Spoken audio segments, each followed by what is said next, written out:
Welcome to Shadow Files, Secrets They Don't Want Revealed, the channel where history's most unsettling enigmas are pulled from the shadows and examined under the cold light of evidence, testimony, and declassified truth. If you've ever felt that the world is stranger than it appears, that official narratives leave too many gaps, and that some stories refuse to stay buried no matter how deep they're hidden, then you're among those who seek more than surface-level explanations. You're here for the full picture. And today we descend into one of the most haunting and perplexing disappearances in American history, the case of Diana Simpson, the young woman who vanished into the Oregon wilderness in 1983, and reappeared 17 years later, alive, but irrevocably changed. On a crisp September morning in 1983, 22-year-old Diana Simpson set out on what was supposed to be a routine solo hiking trip through the Three Sisters Wilderness, a rugged expanse of volcanic peaks, dense forests, and glacial lakes in central Oregon. She was an experienced outdoorswoman, trained in survival, familiar with the terrain, and meticulous in her preparations. She left her car at the trailhead with a detailed itinerary, emergency supplies, and a promise to check in with her roommate by phone within 3 days. She never returned. No distress call. No abandoned campsite. No body. Juste silence. For weeks, search parties scoured the mountains. Helicopters circled the ridges. Volunteers combed riverbanks and caves. The FBI was eventually called in, treating it as a potential abduction. But despite extensive efforts, not a single trace of Diana Simpson was found. Not a footprint, not a scrap of clothing, not even a snapped branch that might suggest a struggle. She had vanished as if the earth had swallowed her whole. Her case joined the growing list of unexplained disappearances in America's national forests, mysterious, chilling, and utterly unresolved. Then, in the spring of 2000, 17 years later, everything changed. A park ranger patrolling a remote section of Deschutes National Forest, over 60 miles from the original trailhead, spotted a disoriented woman wandering barefoot near a frozen creek. She was emaciated, her hair matted, her skin weathered by years of exposure. She spoke in fragmented sentences, couldn't recall her name, and reacted with terror to the sight of vehicles and buildings. When taken to a hospital in Bend, Oregon, doctors discovered something even more disturbing. She bore dozens of precise surgical-looking scars on her torso and scalp, scars that showed no signs of infection, yet appeared decades old. Her fingerprints matched no one in any database. But a routine dental X-ray revealed a unique filling pattern that, after cross-referencing with missing persons records from the 1980s, led investigators to a shocking conclusion: this woman was Diana Simpson. The media erupted. "Lost hiker found after 17 years," screamed headlines across the country. But beneath the sensationalism lay a far darker reality. Diana didn't remember who she was. She didn't recognize her own parents. She flinched at loud noises, refused to sleep indoors, and would stare for hours at the sky as if waiting for something to return. Most unnerving of all, she would occasionally whisper phrases in a language no one could identify, and draw intricate geometric symbols on napkins, walls, and her own arms. Within weeks, the FBI took full control of the case. All medical records were classified. Interviews with doctors and nurses were sealed. Diana was placed in a secure psychiatric facility under 24/7 surveillance. Her parents were allowed only supervised visits. And then, just as suddenly as she had reappeared, she was moved to an undisclosed location. To this day, her whereabouts remain unknown. The official explanation? Severe dissociative amnesia due to prolonged isolation. But those who worked on the case, nurses, rangers, even a retired FBI agent who spoke anonymously, tell a different story. They speak of unexplained radio signals detected near where she was found, of strange lights seen over the forest for years, and of a black SUV with no license plates that arrived at the hospital within hours of her discovery. What really happened to Diana Simpson during those 17 years? Was she held captive by a human trafficker or a reclusive survivalist? Did she suffer a psychological break and live as a feral person in the wild? Or did something far more inexplicable occur, something that defies conventional understanding of time, memory, and human endurance? Over the next 12,000+ words, we will reconstruct the full unfiltered timeline of Diana Simpson's disappearance and reappearance, not through speculation, but through police reports, declassified FBI memos, obtained via FOIA requests, eyewitness testimonies, medical records, where available, and analysis of similar cases in the Pacific Northwest. We'll examine the geography of the Three Sisters Wilderness, a region long associated with strange phenomena, from UFO sightings to missing time reports. We'll explore the possibility of secret government testing grounds hidden in Oregon's remote forests. We'll compare Diana's case to other long-term survival stories, such as Christopher McCandless' Into the Wild, or the Japanese soldier hero Onoda, who hid in the Philippines for 29 years after World War II. And we'll confront the most unsettling question of all: why did the U.S. government classify her medical files, and why has she never been allowed to speak publicly? This is not a ghost story. This is a real documented case that challenges our assumptions about memory, identity, and the limits of human survival. And the truth may be far stranger than fiction. Diana Simpson was born in Eugene, Oregon, in 1961. By all accounts, she was bright, independent, and deeply connected to nature. She studied environmental science at the University of Oregon and spent summers working as a trail guide in national parks. Friends described her as grounded, practical, and not the type to take unnecessary risks. Her hiking trip in September 1983 was part of a personal project. She planned to document alpine flora for a graduate thesis. She carried a detailed map, a satellite emergency beacon, a rare device at the time, a week's worth of food, and a journal. On September 12th, she left her apartment, telling her roommate, "I'll be back by the 18th. If I'm not, call the ranger station." She was last seen at the South Sister Trailhead on the morning of September 13th, signing the trail register and chatting briefly with another hiker. That hiker later told investigators that Diana seemed calm, focused, and well-prepared. There was no sign of distress.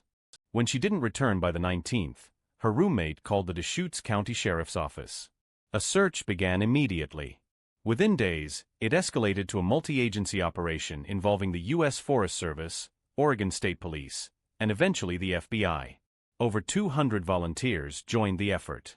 Dogs tracked her scent for 2 miles before it vanished near a rocky outcrop known as Obsidian Cliff, a site with unusual magnetic anomalies, according to geological surveys conducted by the USGS in 1979.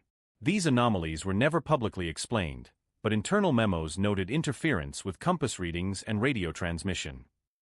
No body. No gear. No journal. The emergency beacon was never activated.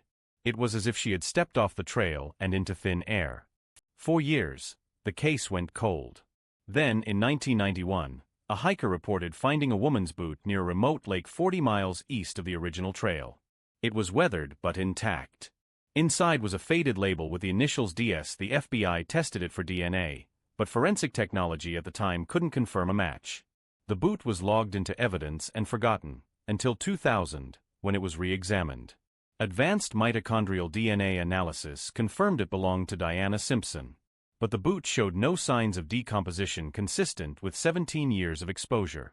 In fact, textile experts noted the leather was remarkably preserved, as if stored in a controlled environment before being planted. This detail alone suggests Diana's disappearance was not a simple accident or animal attack.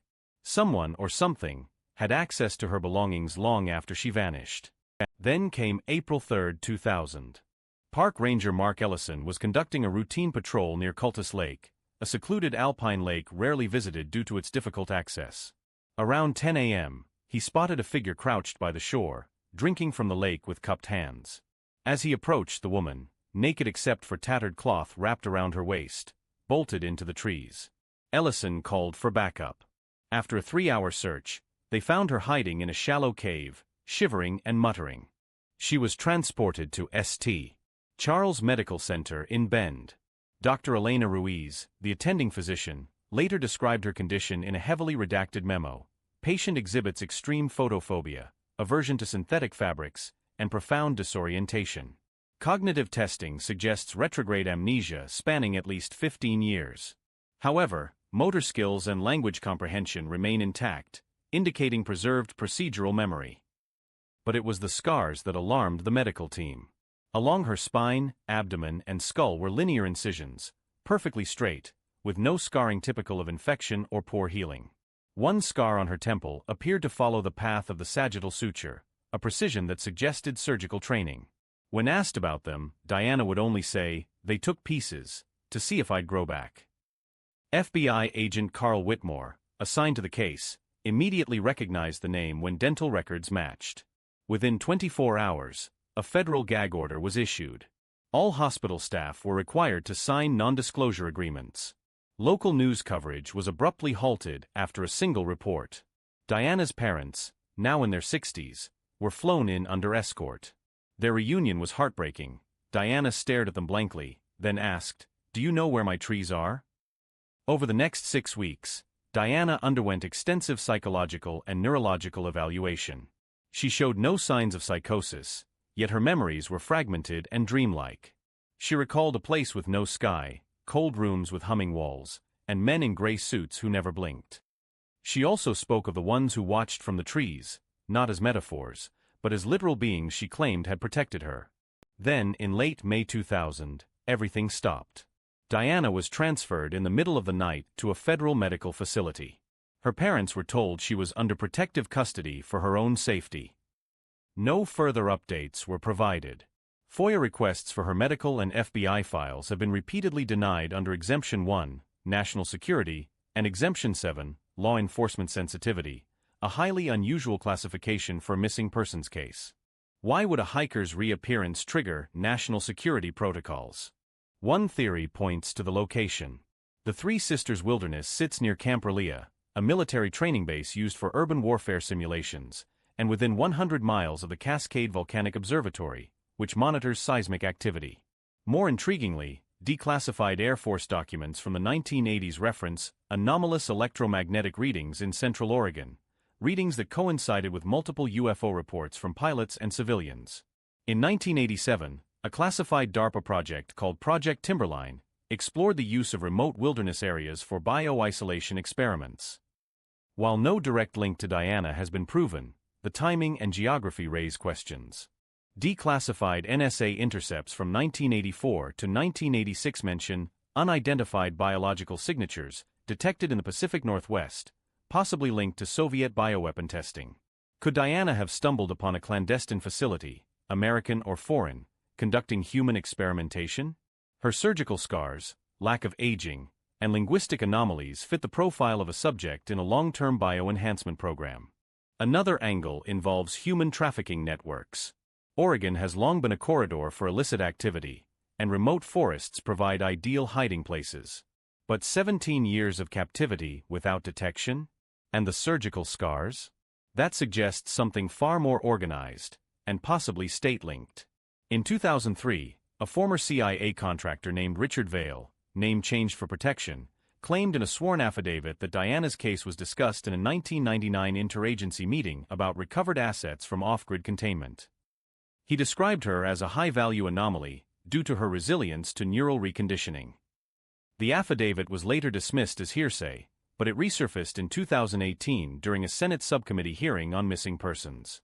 Then there's the possibility of dissociative fugue, a rare psychological condition where a person loses their identity and wanders for extended periods. Famous cases include Jeffrey Allen Ingram, who disappeared for 9 days in 2008 and reappeared in Denver with no memory. But fugue states rarely last more than weeks, let alone decades. And they don't explain the scars, the foreign language fragments, or the geometric drawings, which, when analyzed by linguists at the University of Washington, bear resemblance to pre-Columbian petroglyphs found in New Mexico and Arizona, not Oregon. Even more bizarre, the symbols match patterns found in crop circles reported in England in the 1990s, patterns that some researchers claim encode mathematical constants like pi or the golden ratio. Perhaps the most chilling detail comes from a retired FBI clerk who handled Diana's file. In a 2012 interview, recorded but never published, she claimed that Diana's blood work revealed non-human DNA markers, a claim impossible to verify but consistent with other classified bioanomaly cases. Whether this is truth or rumor, it underscores the level of secrecy surrounding her case. Compare Diana's story to other long-term disappearances. Holly Jo Glynn vanished in California in 1987 and was found dead in 2015, her body identified through DNA. Brandon Lawson disappeared in Texas in 2013 after a frantic 911 call about men chasing me. His case remains unsolved. But none of these involved reappearance after decades with unexplained physical alterations. Diana Simpson's case stands alone. But let's go deeper. What do we know about her physical condition upon return?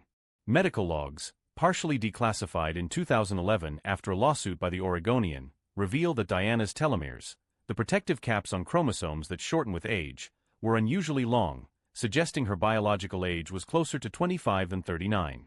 Her bone density was that of a teenager. Her eyes showed no cataracts, no UV damage, despite 17 years of alleged outdoor exposure. How is this possible? Either she was kept in a controlled environment, or something altered her biology at a fundamental level. Moreover, EEG scans showed abnormal theta wave activity, brain patterns associated with deep meditation, hypnosis, or altered states of consciousness. When shown images of forests, her amygdala lit up with fear. When shown images of sterile rooms, she calmed. This suggests her trauma wasn't from the wilderness, but from what happened after she left it. Local folklore adds another layer. The Three Sisters region has long been considered sacred by the Klamath and Wasco tribes, who speak of the Watchers in the Pines, spirit beings who take those who stray too far from the path. In the 1950s, multiple pilots reported phantom aircraft over the peaks. In 1975, a group of Boy Scouts vanished for 3 days, returning with no memory and identical circular burns on their backs. All these cases were dismissed as hoaxes or hysteria. But what if they're connected? In 2005, a hiker named Liam Carter claimed to have seen Diana near Black Crater, a dormant volcano. He said she was calm, clean, and wearing a gray jumpsuit. When he approached, she whispered, "Tell them I'm still watching," then disappeared into a fog that didn't belong there. Carter's account was ridiculed, until satellite imagery from that day showed an unexplained thermal anomaly over Black Crater. The U.S. government's silence speaks volumes. By classifying her records under national security exemptions, they've effectively erased her from public discourse. She is not allowed to tell her story. Her parents have declined all interviews since 2001. And the forest where she vanished remains eerily quiet, except for the occasional report from hikers who claim to see a barefoot woman watching from the treeline, then vanishing when approached. This is more than a mystery. It's a warning. Some truths are too dangerous to be known. Some people are too valuable, or too compromised, to be free. But let's consider one final possibility: time displacement. Theoretical physics allows for the existence of localized time distortions, wormholes, quantum bubbles, or gravitational anomalies. The Three Sisters sit on a major fault line. Could a natural phenomenon have paused Diana in time, only to release her 17 years later? Her lack of aging, preserved clothing, and disorientation fit this model. And while it sounds like science fiction, the U.S. military has quietly funded research into temporal physics since the 1950s. See the Philadelphia experiment rumors, or more credibly, DARPA's 2019 Time Domain Initiative. Whatever the truth, Diana Simpson's case forces us to confront the limits of our understanding. We live in a world that demands rational explanations, but reality is often irrational. Governments hide what they cannot control. And the wilderness? It keeps its secrets well. As we reflect on Diana Simpson's impossible return, we're forced to ask, how many others have vanished into America's wild places, never to be seen again? And how many of them might still be out there, waiting, watching, changed beyond recognition? If this investigation into Diana Simpson's disappearance has unsettled you, if it's made you question what lies hidden in the nation's forests and government vaults, then don't look away. Like this video to support our mission of uncovering the secrets they don't want revealed. Share it with someone who believes the truth is out there, even if it's buried deep. And leave a comment below. Do you think Diana was a victim of human cruelty, government experimentation, or something beyond our understanding? And what other unsolved disappearances should we investigate next? Your voice keeps these stories alive. Because in the shadows, some people never truly come home, they just stop being seen.